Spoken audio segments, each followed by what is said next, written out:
Hey there, disc golfers. This episode comes by way of a slightly bizarre occurrence. Check the date filmed. I was down in Kenosha trying to film the UW Parkside campus course, because it's one of my favorites, right around the time Jacob Blake was shot.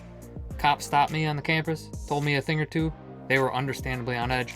I had no intention of messing with their authority, and decided to fly a course I've never been to before.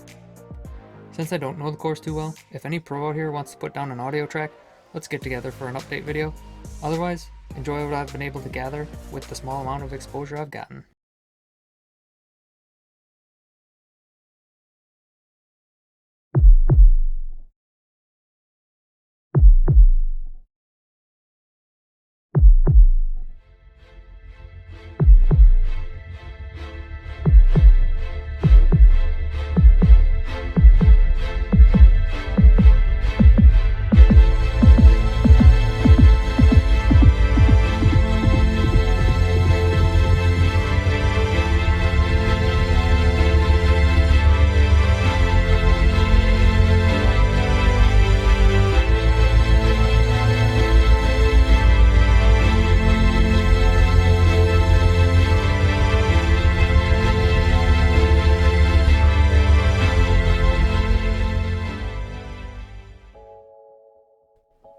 For hole 1, I'm pretty sure I saw a sleeve shortened to the left.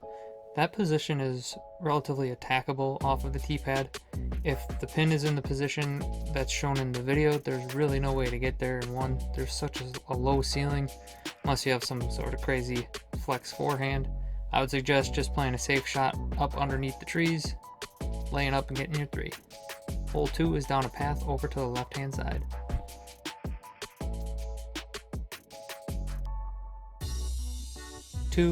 Basically just doing whatever you can to stay out of the gully. Choose whatever shot type suits you best to get through one of these gaps. It's a little bit better to miss low than it is high. Hitting the hill, you'll be able to still play up towards the basket, but if you're too high and you catch early tree branches, it's really going to kick you down.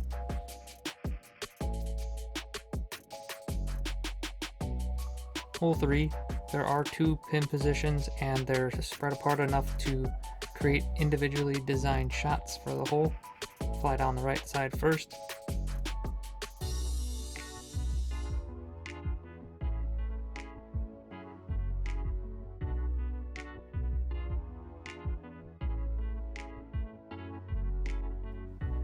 And now jumping over to the left side.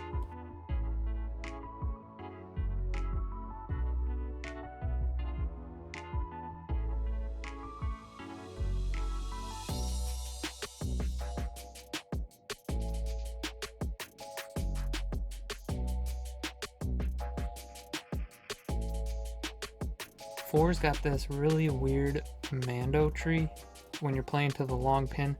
There is a short that plays just in front of the Mando on the right side, but if you're playing through to the long, I would suggest just laying up in front of the Mando because there's a better chance that you're going to miss it than you are going to actually hit it to get your birdie.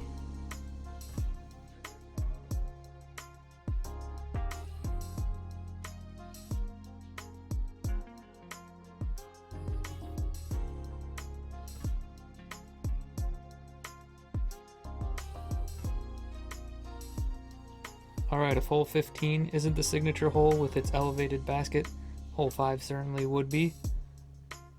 It's got all the elements of a great disc golf hole. You need a long, controlled drive off the tee to get to a funneling, downhill approach shot for the green. Even then, once you're there, it's not going to be an easy putt. Once you putt out, go back into the right to find hole 6.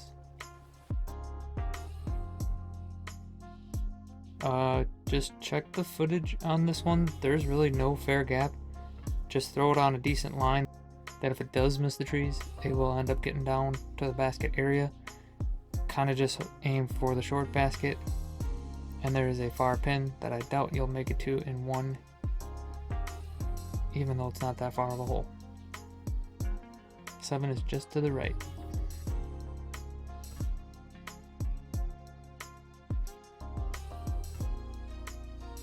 7's got a pretty cool constructed tee pad. I'm guessing they do this because it's probably a low-lying area, might get a little bit marshy and muddy.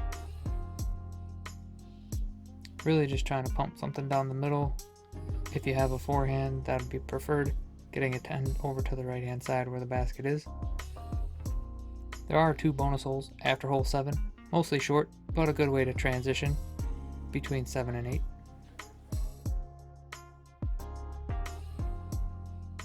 The fellas showing me around this course told me that the first bonus hole starts where that tree is where I started the flight. It's a 150-foot shot and there are ropes around the basket. So I'm guessing it is a island green. You're going to want to be inside of that circle off the tee or else it's a penalty stroke. With the second bonus hole playing back towards where you came from. A little bit longer this time and one that plays well into the hands of a forehand player. Ending over to the right hand side. Once you put out that path in the background, go down it towards the right hand side and you'll find hole 8.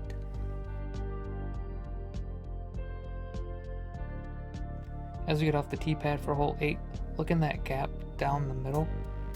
That's where one of the basket placements is, and holy cow, I have to thank whoever put up that fence because I've played this hole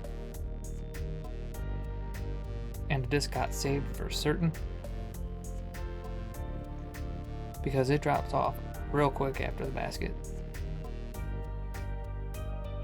Hole 9, just over to the right hand side. Hole 9, pick your poison, 2 small gaps, none really more preferred than the other. I'll usually go down the right hand side just because hyzer is a little bit more natural of a shot for me. Once you put out, there's a path on the right, go down it and straight through an intersection and a little bit further and you should be able to find hole 10.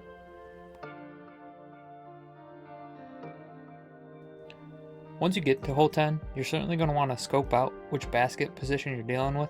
The one you see in the video is a nice hyzer angle. There is also one in that next further gap around the trees. Putting out, just head down that trail in the background for hole 11.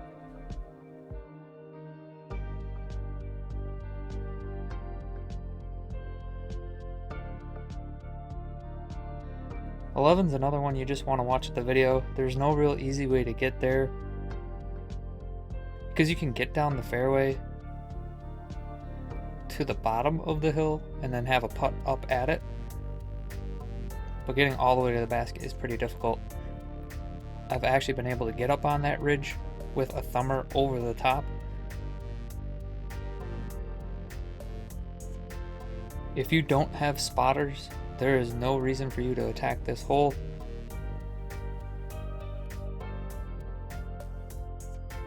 Seems like everything around the fairway is fairly thick. So if you're throwing one 300 feet without eyes on it, good luck trying to find it.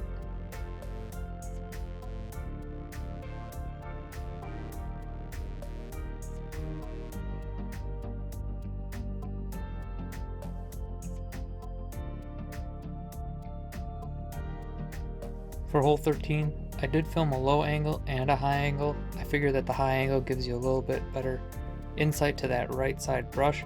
Really the thickest, gnarliest stuff you want to avoid for this hole. Either way you go, each gap on entry is pretty difficult to punch through. So just get most of your distance and leave it up to fortune whether or not you get inside the circle.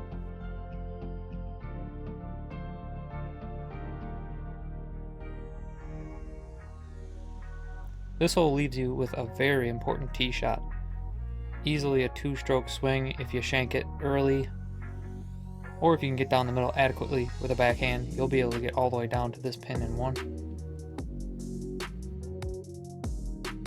Your tee for 15 is just over to the left hand side.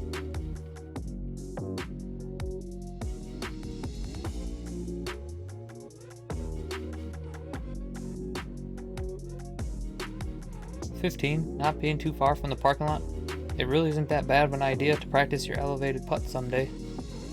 Just walking out here on the course. The shot itself plays further than 300 feet just because it's uphill.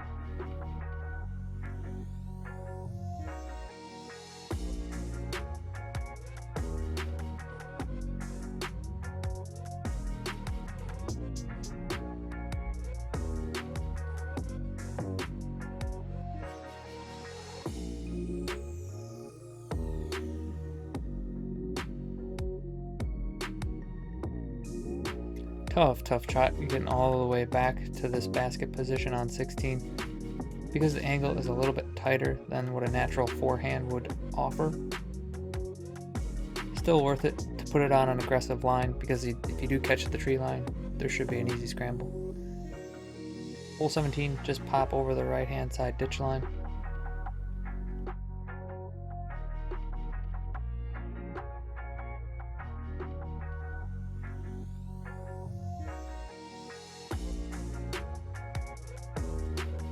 This hole feels relatively open compared to the rest of them. Certainly be mindful of the Mando sign.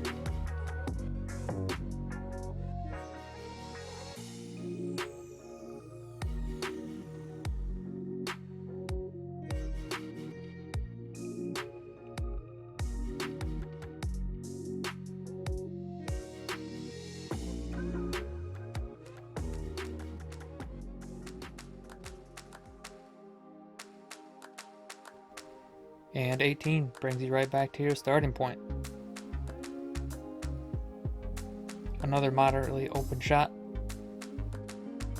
Seems to play a little bit longer than 318, so get a good pull on it. Again, if anyone wants to put down an audio track, I'm more than willing to replace this one with it.